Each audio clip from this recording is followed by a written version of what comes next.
자, 이번 시간은 계약의 성립 그리고 소멸 등에 관한 주제 살펴보겠습니다. 그래서 계약의 성립이라고 하는 거 의사의 합치에 따라서 계약은 성립하게 된다. 그래서 자, 계약은 당사자 서로 대립하는 의사의 합치로 성립한다라고 해서 청약 그리고 승낙이라고 하는 것 두 개의 의사가 합치하면 그때 계약은 성립하게 된다라고 하는 것 해서 의사의 합치가 있으면 성립한다. 그래서 의사의 합치가 없게 되면 어떻다? 계약은 성립하지 않는다. 아무런 효력이 발생하지 않는다. 그래서 이게 한번 답이 됐어요. 계약의 본질적인 내용에 대해서 합의가 없다라고 했을 때 계약은 취소할 수 있다. 이런 식으로 해서 틀리게 뽑았어요. 그래서 취소할 수 있다는 명제는 세 가지죠. 제한 능력자의 법률행위, 차고 있다는 의사표시, 사기 강박에 따른 의사표시 이런 것은 다 취소할 수 있다라고 해서 자, 의사의 합치가 없으면 계약은 성립하지 않는다. 일단 이렇게 가야겠고요. 자, 가끔 답이 되는 주제 교차 청약이라고 하는 것이 있게 됩니다. 그래서 갑이라는 사람이 을에게 X 부동산을 1억에 사시오라는 편지를 보내게 됩니다. 자, 이게 5월 1일 날 발송되고 도착은 5월 3일 날 도착하게 됩니다. 자, 이와는 별개의 문제로 자, 을은 X 부동산을 자, 나에게 파시오 라는 청약을 합니다. 그리고 5월 2일 날 발송하고 4일 날 도착을 하게 됩니다. 그래서 똑같은 내용의 청약이 교차가 되게 됩니다. 그러면 이제 우리 민법에서 의사표시 효력 발생 시기는 도달주의라고 했으니까 5월 4일이 되게 되면 어떻다? 그 계약은 성립하게 된다. 해서 법조문 그대로예요. 당사자 간에 동일한 내용의 청약이 서로 교차가 됐을 때 자, 두 청약이 모두 도달한 때 그럼 두 번째 청약이 도달했을 때 그때 어떻다? 계약은 성립하게 된다라고 하는 것. 그래서 이때는 이런 사안에서는 지금 5월 4일 날 계약이 성립한다 해서 계약의 성립 유형 크게 세 가지. 일반적인 케이스가 청약과 승낙이라고 하는 것이 가장 일반적이고요. 그 다음에 교차 청약이라고 하는 거. 그 다음에 자, 지금 의사 실현에 따른 계약의 성립이라고 하는 거. 자, 이렇게 법에서 표시합니다. 청약자의 의사 표시나 관습에 의해서 승낙의 통지가 필요하지 아니한 경우 계약은 승낙의 의사 표시로 인정되는 사실이 있는데 성립한다 해서 이건 거의 안 나오고요. 그냥 이건 남대문에서요. 티셔츠 파는 분이 얘기를 합니다. 한 봉다리에 10,000원 이렇게 큰 소리를 칩니다. 하나 집어 가시라 이거지. 10,000원에 사시라. 그러면 다른 사람이 뭐 사겠습니다 말겠습니다 안 하고 그냥 그 봉다리를 집어 들게 되면 어떻다? 이게 이미 계약이 성립하게 된 것이다. 그래서 이게 의사 실현에 따른 계약의 성립 거의 의미 없어요. 그래서 시험용으로는 교차 청약까지만 이슈가 되고 그 다음에 의사의 합치, 의사의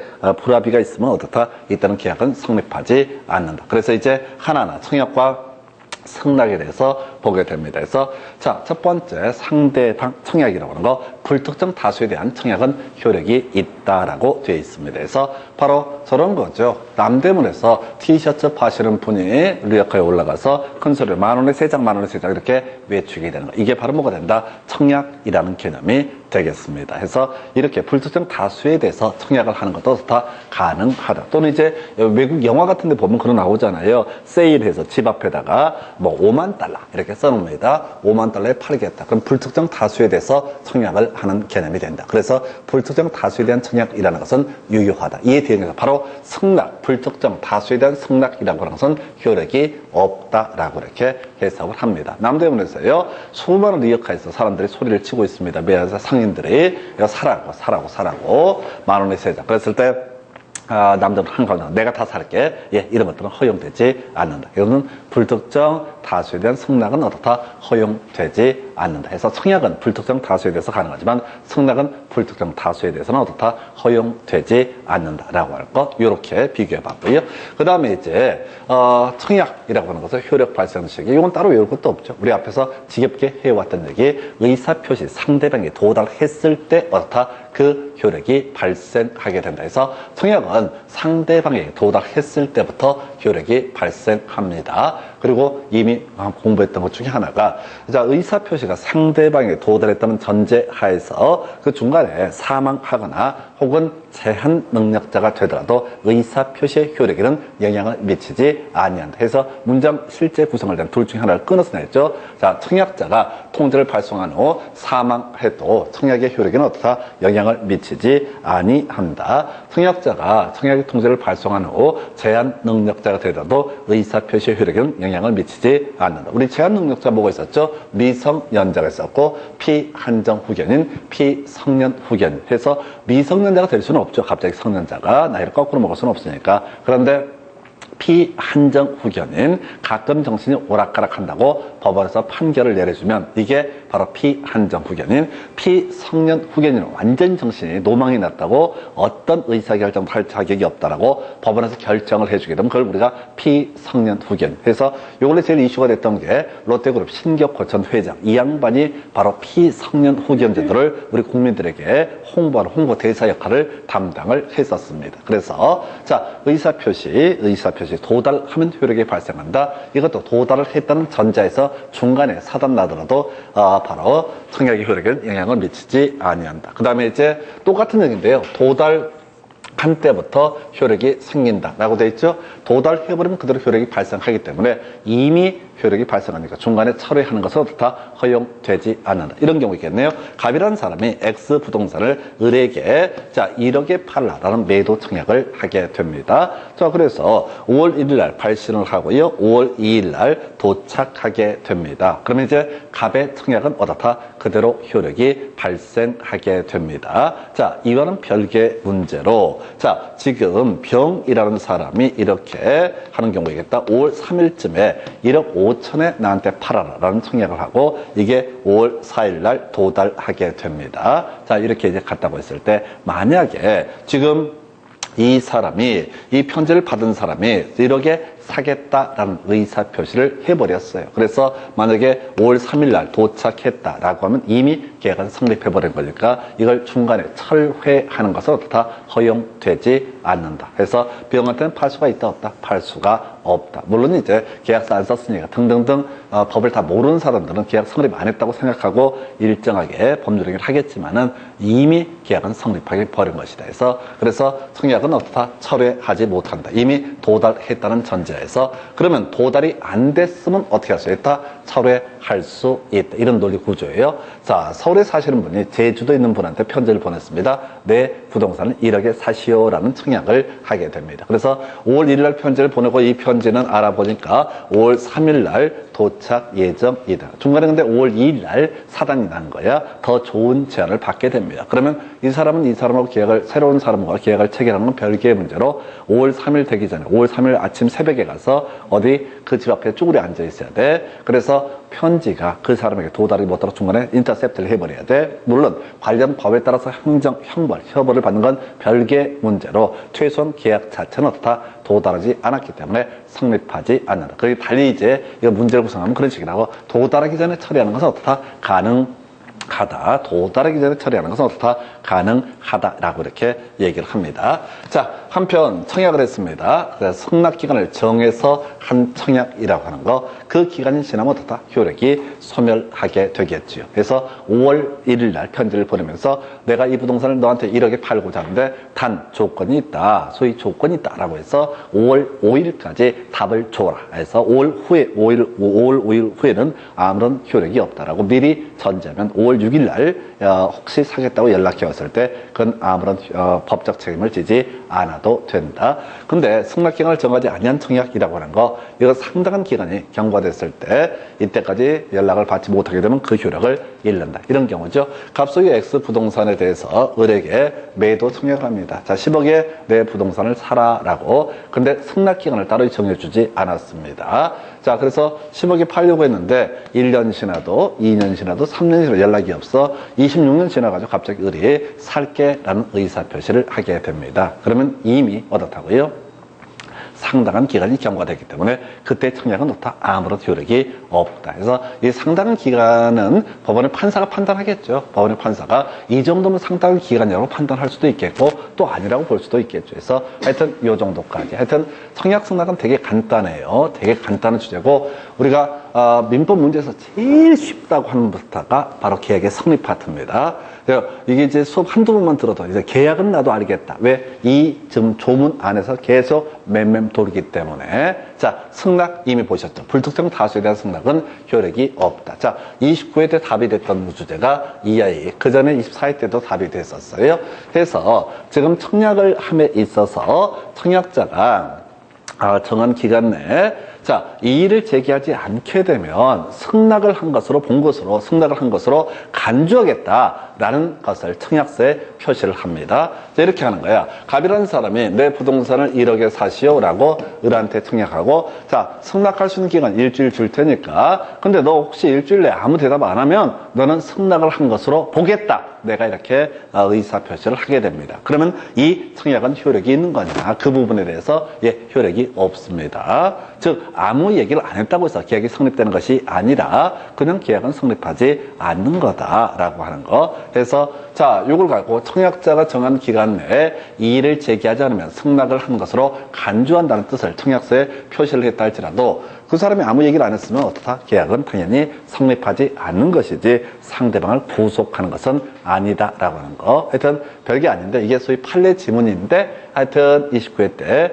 답이 됐던 지문, 그 전에도 답이 됐던 지문. 나중에 이제 기본서 나오게 되면요, 답이 됐던 걸 제가 다 별표로 표시를 해놨기 때문에 이런 걸 주로 답을 뽑는구나. 그리고 양들이 뭐 작지가 않아요. 그래서 일단은 외운 데까지 그 답 위주로 외우는 게 좋습니다. 가끔 지문 중에서 나중에 보다 보면 뭔 소린지 잘 이해가 안 되는 지문들이 가끔 있을 거예요. 넘어가시면 됩니다. 왜? 그런 지문들은 다시 나와도 맞추기 어렵고 뭔 소린지 모르고 또 뭐라고요? 답이 안 되는 지문. 답이 되면 이 지문은 말이 좀 지랄 같은데 답이 되니까 자세히 설명을 드리고 자세히 설명드리면 확률상 이해가 되고 어찌됐든 꼭 알아야 될 지문. 29회 때 답이 됐던 지문.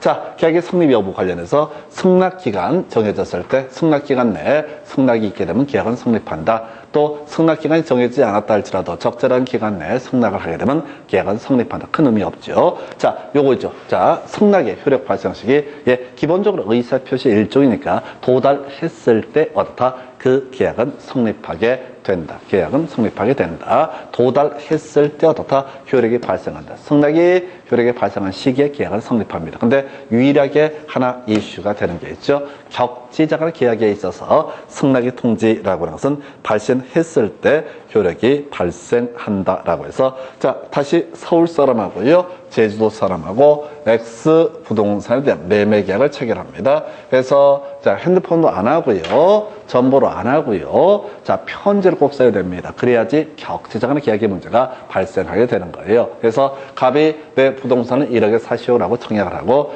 을이 사겠습니다라고 승낙을 합니다. 그럼 계약은 성립을 하게 됩니다. 자, 그러면 언제 계약이 성립하느냐가 문제가 되는데 갑이 청약을 한 시점은 5월 1일 날 의사표시를 발신을 하게 됩니다. 편지를 보냅니다. 그리고 5월 2일 날 도착을 하게 됩니다. 그러면 청약의 효력 발생 시기는 언제입니까? 도달했을 때인 5월 2일 날 그 청약은 효력이 발생하게 됩니다. 그런데 이 사람이 얘기하기를 청약서에다가 단 너는 5월 5일까지 5월 6일까지 자, 답변할 기회를 주겠다. 5월 6일 지나면 나가래 시킬 거야 라고 이렇게 청약서에 승낙 기간을 정해놓은 상태입니다. 그런데 5월 6일에 대해서 이 사람이 편지를 보냅니다. 그래 살게 라고 해서 실제 편지 도는 5월 7일 날 도달이 된다. 그러면 이때 계약은 성립한 것이냐? 계약은 성립한 것으로 보는 거죠. 격지자간의 계약에 있어서는 승낙의 통지가 발신됐을 때 도달했다는 전제에서 발신했을 때 어떻다? 그 효력이 발생하게 된다라고 하는 거. 그래서 실질적으로 이 사람이 받은 건 언제야? 5월 7일이야. 이 사람은 5월 6일까지 답을 달라고 했어. 근데 발신된 시점이 언제니까? 5월 6일이고 도달했다는 전제 하에서 이때 의사표시 효력 발생 시기는 뭐가 되니까? 5월 7일이 되기 때문에 자 5월 6일이 되기 때문에 이때 계약은 성립하게 된다. 이렇게 해석을 하게 됩니다. 그래서 유일하게 발신주의 사실 유인데 우리 시험용으로 접근할 때는 이게 하나 바로 승낙 격지자간의 계약이라고 하는 거 승낙의 통지가 도달했을 때가 아니라 승낙의 통지가 발신됐을 때 그때 바로 이미 효력이 발생한다. 물론 논의의 전제 도달을 하긴 해야 됩니다. 도달하긴 해야 되는데 이미 발신이 5월 6일에 이루어졌으면 어떻다? 계약은 성립하게 된다. 해서 이렇게 도달주의 대응을 해서 발신주의 딱 하나 시험용으로 우리 중개사 시험에서는 요거 하나 필요하게 될 것이고요. 그 다음에 이제 변경된 승낙하고 연착된 승낙이라고 하는 거. 자, 지금 1억에 사시오라고 그래 청약을 했습니다. 그런데 1억 9천이면 그냥 9천이면 사겠습니다라고 하는 거, 이게 변경된 승낙이죠. 청약에 조건을 붙이거나 변경을 가해서 승낙을 한 때는 이때는 계약은 성립하지 않고요. 새로운 청약을 한 것으로 본다라고 하는 거. 바로 매수 청약으로 보는 거죠. 그래서 나에게 9천에 파시오라는 청약을 한 것으로 본다. 이런 취지가 되게 될 것이고요. 그 다음에 연착된 승낙이라고 해서 청약자 연착된 승낙을 새 청약으로 볼 수 있다. 뭔 소리냐면 갑이 편지를 보낼 때 자 5월 6일까지 답을 주시오라고 했는데 여차 저차에서 알아보니까 을이 승낙을 한 시기가 5월 7일날 뒤늦게 편지를 보냈다. 그래서 5월 8일날 도착을 했다. 그럼 계약은 일단 성립하지 않은 것이고요. 아까 격지선의 계약이라고 전제했을 때, 자, 5월 1일날 갑이 1억에 내 부동산을 사시오라는 청약을 을에게 보냅니다. 편지가 5월 2일날 도착했습니다. 그러면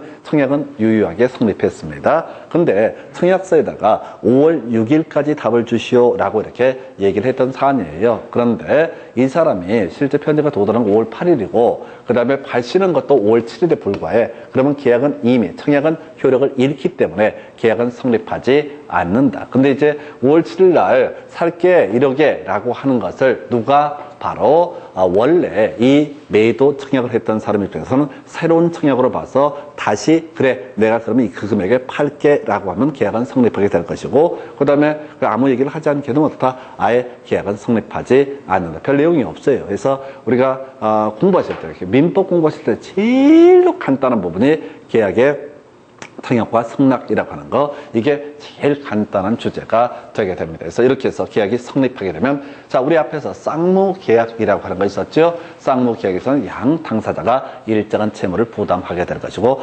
증여계약과 같은 편무계약에 있어서는 소위 일방 당사자만 채무를 부담하게 됩니다. 자, 그런데 우리 앞에서 미리 한번 힌트를 드렸었죠? 자, 계약이 유효하게 성립했다라고 했을 때 그때 할 수 있는 게 해제와 해지라는 개념이 있다. 해서 일시적 계약에 있어서는 그 계약의 효력을 소급해서 소멸시키는 것을 뭐라 부른다?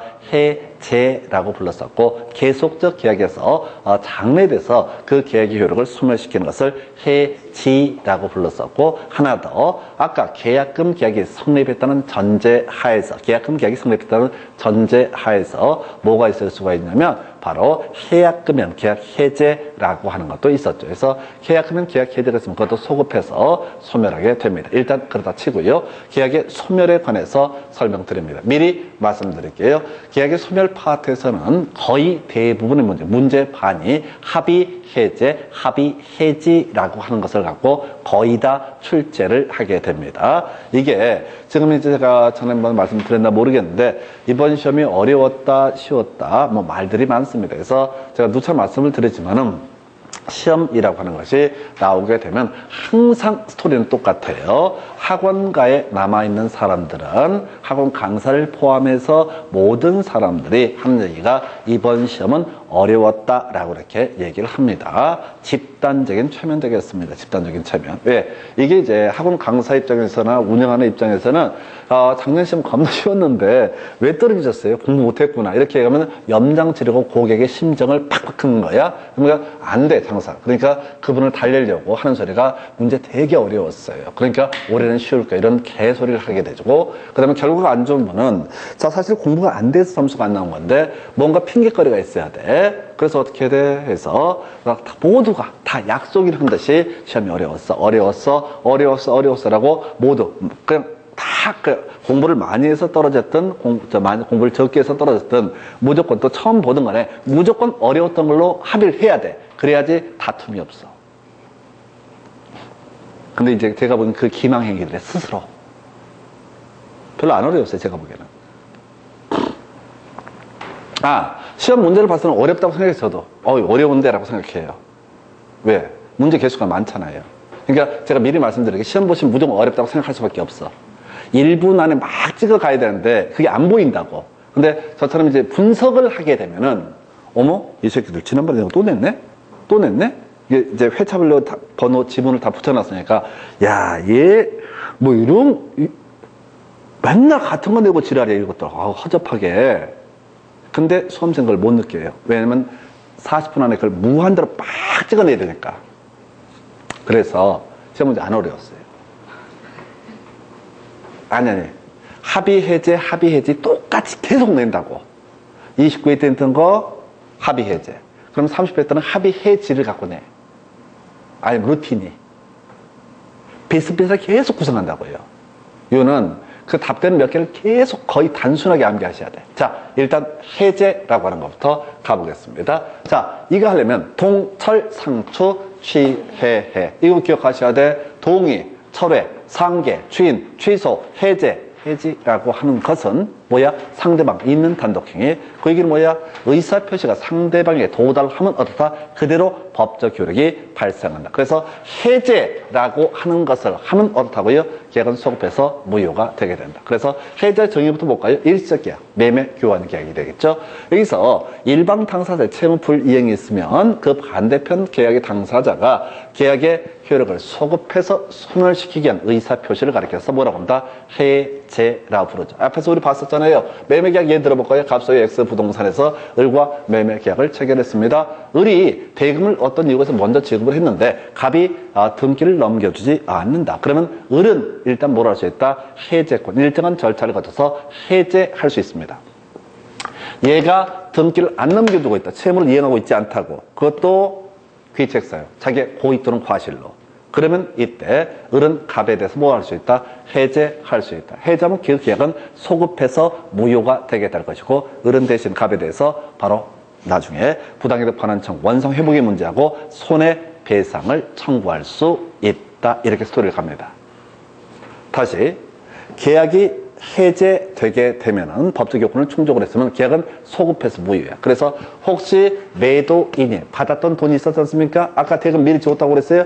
그 돈은 어떻다? 부당이득이니까 당연히 을한테 반환을 해야 되고 먼저 돈 준 사람이니까 부당이득 반환 청구 소송을 을이 제기하는 거예요. 왜 너는 이유 없이 내 돈을 받아가느냐. 그리고 또 하나 손해배상도 청구할 수 있다. 예를 들어서 이 부동산에 투자하는 대신에 다른 데 투자하려고 하는 기회이익이라든가 뭐 등등등을 묶어서 얼마 손해가 발생했다라고 주장할 수 있어요. 다시 계약 해제가 되면 소급해서 무효가 되고 부당이득 반환의 문제와 손해배상 청구의 문제가 발생한다라고 하는 거. 자, 근데 계약 해제는 항상 포인트가 뭐냐면 채무 불이행, 그것도 귀책 사유가 있어야 돼. 누군가 잘못을 해야 돼.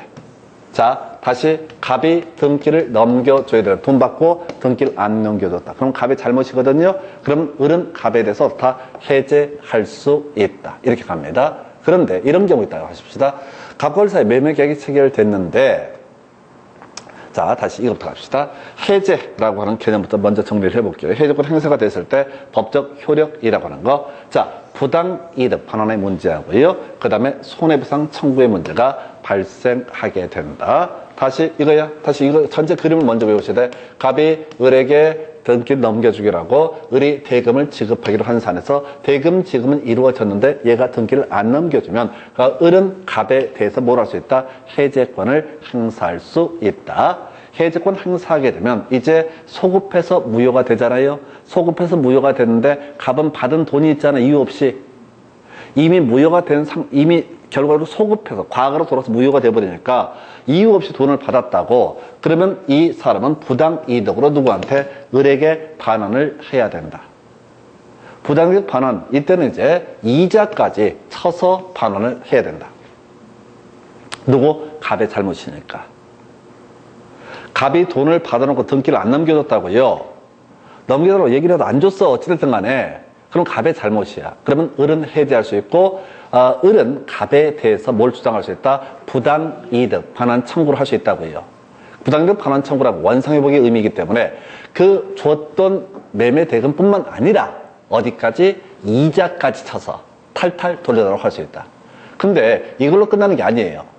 을은 대금을 받는 건 별개의 문제로 이 부동산, 이 사람한테 대금을 융통하려고 뭐 저당권 설정하다가 등등등 이런저런 잡다한 비용들이 들어갔을 거란 말이야. 그런 손해가 발생하면 어떻다? 손해배상도 청구할 수 있다. 뼈대를 잡으셔야 돼. 그림을 뼈대를 정확히 잡으면 이게 되게 쉬워져요. 다시 매매계약을 체결했는데 일방 당사자의 귀책 사유 있는 채무 불이행이 있다. 얘가 잘못했다고 돈 받고 등기 안 넘겨줬어. 그러면 얘는 어떻다? 해제할 수 있다. 해제하면 소급해서 뭐가 된다? 무효가 되게 된다. 무효가 되는 게 중요한 게 아니라 바로 부당이득 반환과 손해배상 청구를 할 수가 있다. 뼈대를 잡으셔야 돼. 이게 해제 효과. 나머지는 부차적인 얘기고 일단은 핵심 이슈가 뭐라고요? 해제하게 되면 부당이득 반환 청구해서 이자까지 쳐서 받을 수 있고 게다가 추가해서 손해배상도 경우에 따라서 청구할 수 있다. 이걸 절대 놓치면 안 돼. 해지라고 하는 것도 똑같아요. 장래돼서 효력이 발생하는 별개의 문제로 부당이득 반환 청구할 수 있고 손해배상 청구할 수 있다. 다시 그림 가십시다. 계약이 성립됐습니다.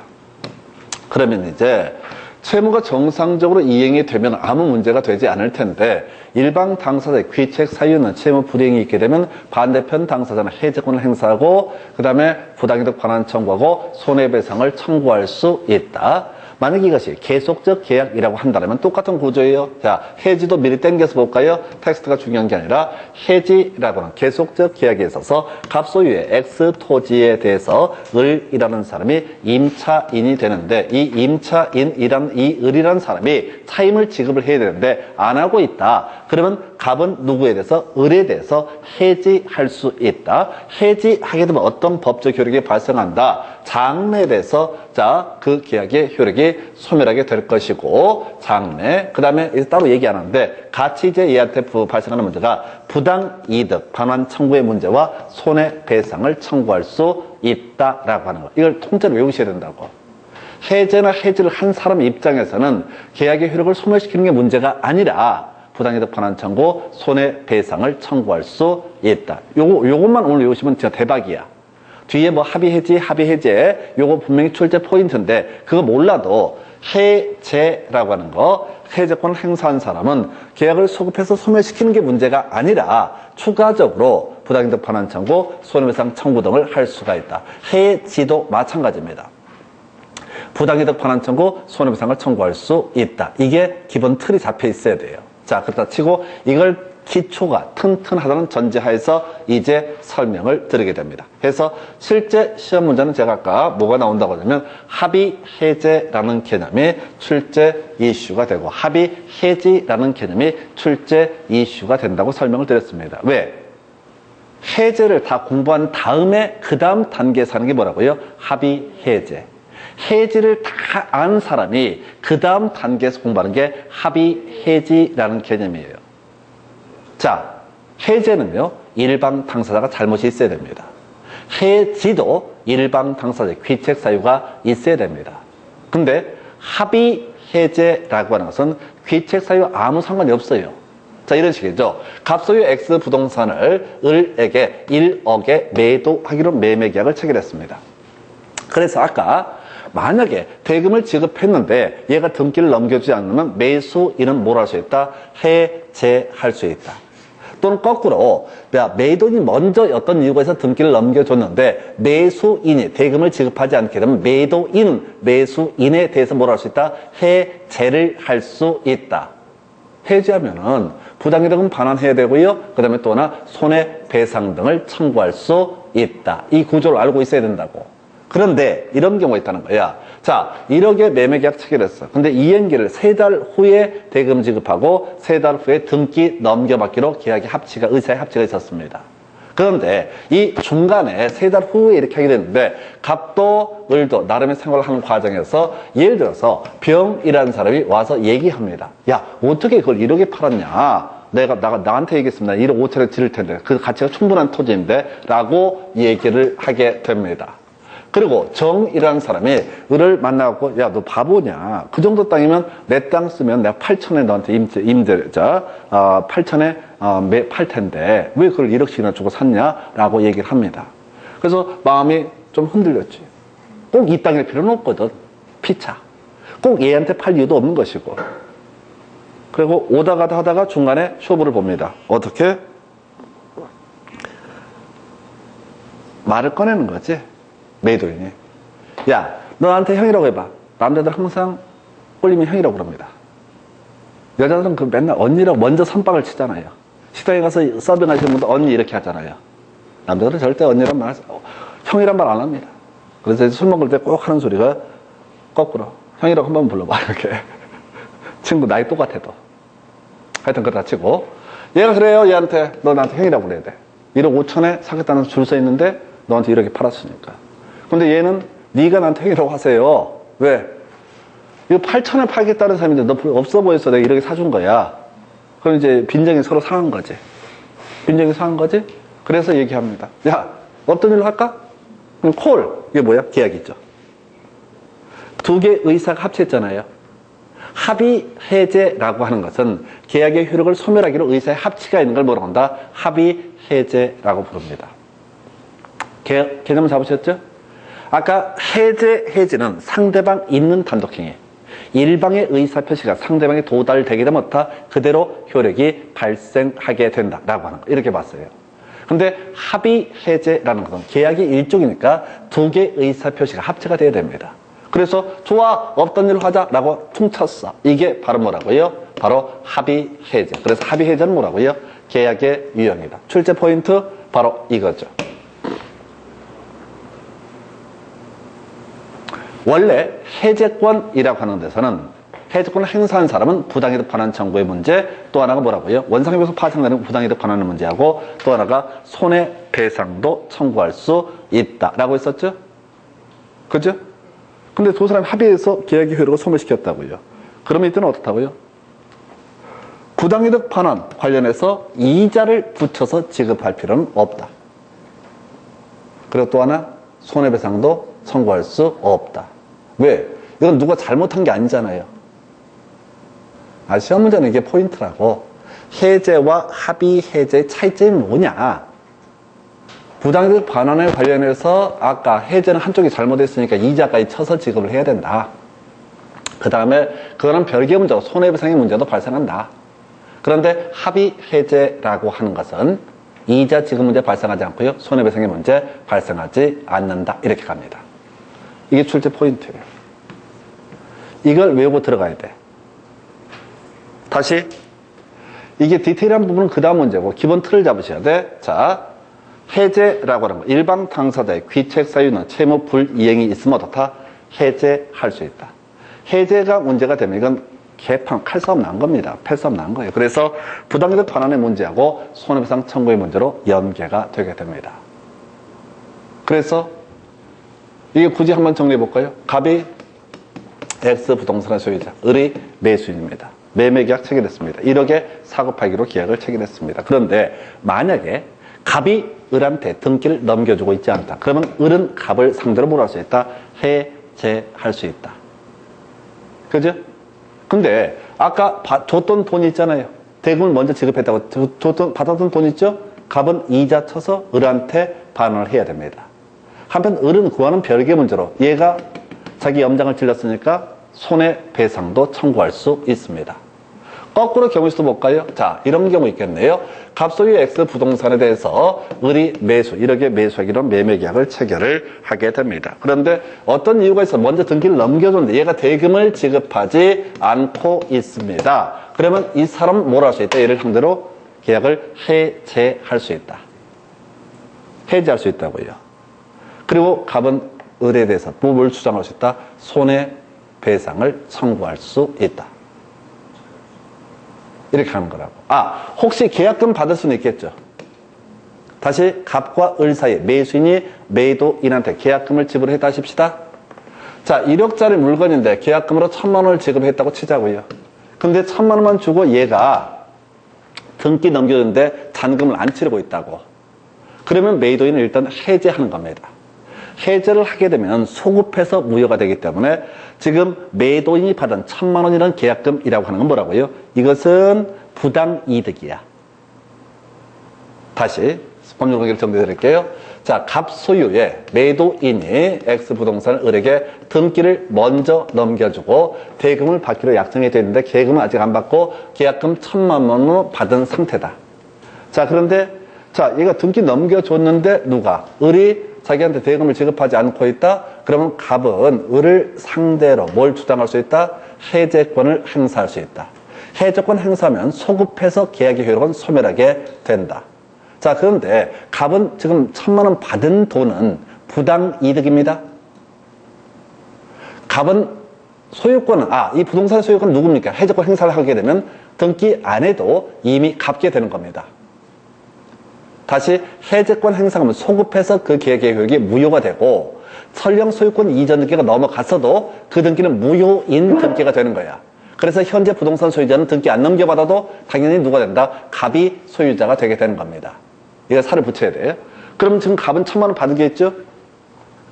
계약금 쪽으로 받았잖아요. 이건 부당이득인 거야. 원인 없이 받은 거야. 부동산은 현재 누구 거고? 갑 거고 원인 없이 1,000만 원 받은 거야. 그럼 1,000만 원 받은 부분에 대해서 이자 쳐서 누구한테? 을에게 넘겨줘야 돼. 을이 잘못했어도 부당이득이니까 돌려줘야 된다고. 대신 갑은 을을 상대로 뭘 주장할 수 있다? 손해배상 청구 소송을 제기하게 됩니다. 그래서 다시 부당이득 반환 얘기할 때는 무조건 이자 포함한다. 이것만 기억하시면 좋고 그 다음에 해제권 행사한 사람은 당연히 좋다. 손해배상 청구 소송을 제기할 수 있다. 그런데 합의 해제, 지금 해제하고 합의 해제를 비교하고 있어요. 합의 해제에 있어서는 부당이득 반환 청구와 관련해서 어차피 계약의 내용이 계약의 내용에 따르겠지만 최소한 이자 지급 의무라든가 손해배상 청구라고 하는 것은 다 허용되지 않는다. 이렇게 갑니다. 자, 해제권 행사 방법도 몇 개만 체크를 해볼게요. 자, 해제권. 지금 우리가 공부하고 있는 것은 법정 해제권 얘기예요. 해서 볼까요? 채무자의 책임 있는 사유로 채무의 이행이 이루어지지 않았을 때 이때 바로 해제할 수 있다. 이렇게 얘기를 하게 됩니다. 자, 그래서 여기서 2개 외우셔야 되겠다 해서 해제권 행사. 자, 그 해제권자, 계약의 상대방이 여럿일 때 그 전원에 대해서 해제권을 행사를 해야 된다라고 돼요. 이게 아무것도 아닌데 되게 중요한 얘기야. 해서 이런 경우에 있다 합시다. 갑이 있고요. 을과 자, 다시 이렇게 갑시다. 갑과 을이 부동산을 공유하고 있다. 이 물건을 병이 매수를 한 사안이다라고 한번 해보겠습니다. 해서 갑과 을이 현재 등기를 넘겨주고 있지 않다라고 하면 대금을 지급했던 병은 어떻다? 해제권을 행사해서 계약의 효력을 소급해서 무효로 만들게 됩니다. 근데 해제권은요, 엄청난 권리잖아요. 완전 계약을 판을 엎어버리는 거니까 그 상대방이 여럿일 때 어떻다? 그 전원에 대해서 해제권 행사를 해야 된다. 왜 이걸 시험 문제 답을 뽑는지 모르겠지만 중요 출제 포인트로 구성을 합니다. 전원에 대해서 어떻다? 해제권을 행사를 해야 된다. 너무 간단해서 오히려 실수하는 부분이야. 해제권 행사 방법 뭐라고요? 전원에 대해서 행사를 해야 된다. 그리고 이제 절차적인 부분을 간단하게 보게 되면 해제권 행사할 때는요, 최고라는 과정을 거쳐야함이 원칙입니다. 경고하는 겁니다. 최고라는 게. 자, 뭐냐면, 지금 갑과 을 사이에 매매 계약이 체결이 됐다. 그런데, 예를 들어서 매도인 입장에서 얘가 대금을 지급하지 않고 있다. 자기는 등기 넘겼는데, 또는 이행기가 도래했는데 얘가 대금을 지급하고 있지 않다. 그러면, 그 다음날 잘 됐다. 너 한번 주고 봐라. 해제권 행사하고 손해배상을 청구하는 것이 아니라, 한번 경고를 해줘야 돼요. 너 대금 안 넣으면은 해제할 거야 라고 얘기를 해줘야 돼. 이게 바로 뭐가 된다? 최고라는 개념이 되는 거예요. 갑자기 기다렸다는 듯이 갑자기 뒤통수 치면 안 되잖아요. 그래서 원칙적으로 시험에 안 나오게 되는 거예요. 워낙 기초니까. 자, 채무자가 채무를 이행하지 않았을 때 채권자, 자, 상당한 이행 기간을 정해서 그 이행을 최고하고 그 기간을 이행하지 않을 때 그때 가서 어떻다? 계약을 해제할 수 있다. 해서 최고라는 절차가 필요하다. 그리고 나서 그 다음 단계 볼까요? 최고가 불필요한 경우가 있습니다. 시험 문제는 주로 여기서 출제가 되게 됩니다. 4개 있나요? 예, 약정 해지 사유 중요치 않고요. 이 중에서 이행 거절의 의사 표시도 필요 없고요. 대부분의 시험 문제는 이행 불능의 문제 하고요. 그리고 또 하나 이슈, 정기 행위 2개가 출제가 됩니다. 일단 3개를 설명을 드릴 텐데, 자, 갑이 매도인, 을이 매수인 이렇게 되어 있어요. 자, 을이 대금을 지급하고 있지 않습니다. 그러면 갑은 어떻다? 최고한 다음에 어떻다? 계약을 해제할 수 있다라고 이렇게 설명을 드렸어. 해제권을 행사하기 위해서는 일단 원칙적으로 어떻다? 최고라는 과정을 거쳐야 된다. 이게 기본 틀이라고요. 그런데 갑하고 을하고 만났는데 을이 지난번에 얘기합니다. 대금 지급할 이유가 없으니까 나는 너한테 돈 줄 생각이 전혀 없다. 마음 상했다. 어쩌고 저쩌고. 그러면 어떻다고요? 이것은 이행 거절 의사를 명백히 표시한 경우니까 굳이 어떻다? 최고를 할 필요가 없다. 이건 안중에 시험에 나오지도 않아. 너무 쉬우니까. 아니 돈 안 주겠다고 아예 그냥 나 계약 나가리 시킬 거라고 큰소리 치는 애한테 가서 언제까지 대금을 지급하지 않게 되면 계약을 해지하겠습니다. 이렇게 얘기할 필요가 없잖아요. 그러다 치고 출제 이슈 이행불능. 이행불능에 따른 계약의 해제권 행사는 최고나 사실은 채무 이행 없이 계약을 해지할 수 있다. 이건 이런 경우예요. 갑이 X 건물을 가지고 있었고요. 을과 매매 계약을 체결했습니다. 자, 그런데 이행기에 이르도록 예를 들어서 5월 1일까지 등기 넘겨주겠다라고 얘기한 사안인데 이행기에 이르도록 갑이 등기를 안 넘겨주고 있습니다. 알아보니까 4월 20일 날 이 건물이 홀라당 다 타버려가지고 깔끔하게 건물 자체가 사라져버린 거야. 누구 잘못으로? 매도인 잘못으로. 매도인이 쓸데없이 기름 청소한다고 지랄하다가 불내가지고 홀랑 타버렸다고 이걸 우리가 뭐라 그래? 아니 매도인이 등기를 넘겨주고 싶어도 죄를 넘겨줄 수는 없잖아요. 그래서 매도인 잘못으로 이렇게 이행 불능의 상태에 이르게 되면 굳이 최고할 실익이 있다 없다? 최고할 필요가 없다. 그냥 어떻게 할 수 있다? 바로 해제권 행사할 수 있다. 세 번째, 정기 행위라고 하는 거 최고 없이 계약을 해제할 수 있다 해서 자 여기 공통적인 이슈가 뭐야? 최고 없이 해제할 수 있다. 정기 행위가 뭐냐면 결혼식 날 꽃배달 사건이라고 얘기합니다. 자, 내가 결혼을 한다고 결혼식 날 꽃배달, 결혼식 장소에 꽃배달을 의뢰를 했습니다. 꽃을 보내달라. 자, 오후 2시까지, 결혼식 날 오후 2시까지 꽃배달을 해달라고 요구해서. 결혼식이 2시에 있으니까. 그런데, 결혼식 날이 됐는데, 3시가 되고 4시가 되고, 꽃은 오지도 않고, 연락이 없습니다. 그러면 이걸 우리가 뭐라고 하면 정기행위라 불러요. 정기행위라는 게 뭐냐면, 이렇게 정의합니다. 일정한 시일 내에 이행해야지 계약의 목적을 달성할 수 있는 계약. 이걸 정기행위라 부른다고요. 결혼식까지 와야 된다고 꽃은 결혼식 끝나고 몇 년 있다 오면 그 꽃을 어디다 써먹냐고. 그래서 정기행위에 있어서 그 채무를 이행하지 않고 있다. 오후 2시까지 꽃을 배달해 달라고 했는데 3시까지 꽃이 안 왔다. 그럼 더 이상 그 후에 오는 꽃은 의미가 없다. 그래서 이때는 자 바로 최고 없이도 어떻다? 계약을 해제할 수 있다. 최고 없이도 어떻다? 계약을 해제할 수 있다. 다시 갑시다. 계약의 효력을 소급해서 소멸시키기 위해서는 뭐가 필요하다? 최고라는 과정을 거치는 게 원칙이다. 근데 이행 거절 의사 표시를 명백히 했을 때 두 번째 상대방의 귀책 사유는 채무 불이행이 있을 때 세 번째 정기 행위에서 그 계약의 목적을 달성할 수 없게 됐을 때 최고하지 않고도 어떻다? 계약을 해제할 수 있다라고 되어 있어요. 그래서 요 근래 그 연예인 중에 한 분 뭐 그런 사람이 있었죠. 결혼식 날 사회를 봐주기라고 80만 원을 받았다. 근데 이 아이가 결혼식 날 안 온 거야. 사회가 없으면 결혼식이 안 되나? 몰라, 됐겠지. 그래서 결혼을 안 하진 않았을 테니까. 어찌됐든 간에 그게 나름의 탤런트가 있어 연예인이었었는데 이 친구가 그 시간에 그 80만 원을 받은 아이가 미국 LA인가 가 있었어. 이종순가는 탤런트예요. 그 친구 지금 방송 못 나오잖아요. 그게 바로 정기행위라는 거예요. 언제 결혼식 날 사회를 봐주기로 했다고. 그러면은 사회를 못 봐줬잖아. 결국은 그 후에 한국 와봤자 의미가 없잖아. 결혼식 다시 할 수는 없으니까. 그게 정기행위야. 정기 행위에서 목적을 달성할 수 없는 상태에 이르게 되면 그 사람을 사유를 봐달라고 해서 계약을 했던 사람, 미리 대금을 지급했다 이거야. 이 사람은 뭘 한다고요? 최고 없이 계약을 해제할 수 있다. 계약을 해제하게 되면은 부당이득이라고 하는 것은 어떻다? 반환해야 되죠?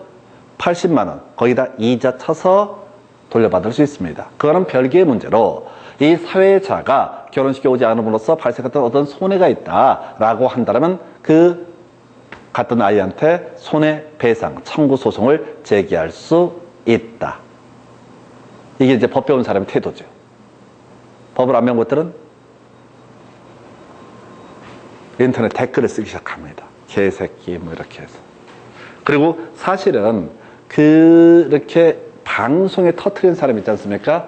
피해자라고 했던 사람, 그냥 상당히 위험한 일을 하고 있는 거예요. 법적으로는. 첫 번째 명예훼손의 문제가 걸려요. 명예훼손이라고 하는 게 그거잖아요. 그 사람의 사회적 판단, 어떤 판단치를 내리게 하는 일처이니까 명예훼손이에요. 그게 사실이든 거짓이든 그건 중요한 게 아니에요. 그래서 지금 이제 법령 개정 논의가 있긴 한데, 그러니까 되게 저는 이제 법 공부한 사람 입장에서는 막 아슬아슬한 거야. 저렇게 인터넷에서 막 떠들고 방송 인터뷰를 해버리면 안 된다고. 명예훼손 문제, 명예훼손에 따른 손해배상 청구 소송이 훨씬 더 금액이 커져요, 사실은. 80만 원의 문제가 아니라. 그리고 저기 딱 보면서, 저게 정기행위인데. 정기행위는 어떻게 해야 돼? 그냥 최고하지 않고 계약을 해지할 수 있다. 대신 나중에 원상회복의 문제와 나중에 손해배상 문제로 소송을 통해서 해결해야 되지 인터넷에다 터뜨려갖고 해결할 문제는 아니다. 하여튼 뭐 그렇다 치고요. 요게 해제권, 행사 방법, 요것도 이슈. 두 개입니다. 전원에 대해서 해제권을 행사해야 되고, 원래 해제권 행사를 하려면 어떻다? 최고라는 과정을 거쳐야 되는데, 이행 거절의 사표, 유치해서 안 나와. 주로, 채무자의 귀책 사유 있는 채무 불이행 있을 때, 이때 바로 어떻다? 계약 최고 없이도 계약을 해제할 수 있다. 정기 행위에 있어서 최고 없이도 어떻다? 계약을 해제할 수 있다. 그래서 계약 해제가 이루어지게 되면 어떻다? 소급해서 무효가 되게 될 것이고, 혹시 받은 게 있으면 이자까지 쳐서 어떻다? 부당이득으로 반환을 해야 되고, 그 외에 손해배상도 청구할 수 있다. 이 구조로 가는 거야. 나머지는 욕심이고, 우선 기본 두 구조를 보셔야 돼. 해지라고 하는 거, 똑같은 구조입니다. 해지라고 하는 거, 장래돼서 법률적 효력을 소멸시키는 거. 그리고 이미 여기는 정리 안 되어 있지만 해지에서도 똑같이 부당이득 반환 청구, 손해배상 청구의 문제와 연계가 되게 됩니다. 그런데 중간에 합의 해지라고 하는 것이 있었죠. 앞에서 합의 해지 있었죠. 거기서 부당이득 반환 청구와 관련해서 이자 쳐준다, 안 쳐준다? 안 쳐준다. 손해배상 청구할 수 있다, 없다? 청구할 수 없다. 올해 문제 이거였잖아. 바로 이자 지급할 의무 없고 손해배상 청구할 수 있다, 없다? 없다라고 하는 것. 이걸 갖고 출제 이슈로 삼고 있어요. 놀라울 정도예요. 그래서 29회 때는 합의 해제 가지고 답을 뽑았었고요. 30회 때는 합의 해지. 똑같아. 이자 지급하느냐 하지 않느냐 이런 거. 이 얘기의 논의의 전제는 해지라는 개념이 미리 다 세팅이 됐을 때, 해제라는 개념이 세팅이 됐을 때 이해할 수 있는 거예요. 그래서 제가 부탁을 드리는 게 답을 외우라는 얘기입니다. 양을 많이 늘려서 하나하나 지문을 쫓아가는 게 아니라 답을 외우면은 항상 똑같은 것들. 제가 그랬잖아요. 막상 시험장 가면 당황할 수밖에 없지만은 실제 나중에 결과를 가지고 분석을 하면 너무나 똑같은 유사한 문제가 끊임없이 구성이 되고 있다. 이렇게 갑니다. 그래서 오늘 계약의 소멸 중에서 간단하게 해제 보시고 다음 시간에 다시 계약의 소멸 얘기 간단하게 보시고 나머지 주제 설명드리겠습니다. 자, 오늘 여기까지 하겠습니다. 수고했습니다.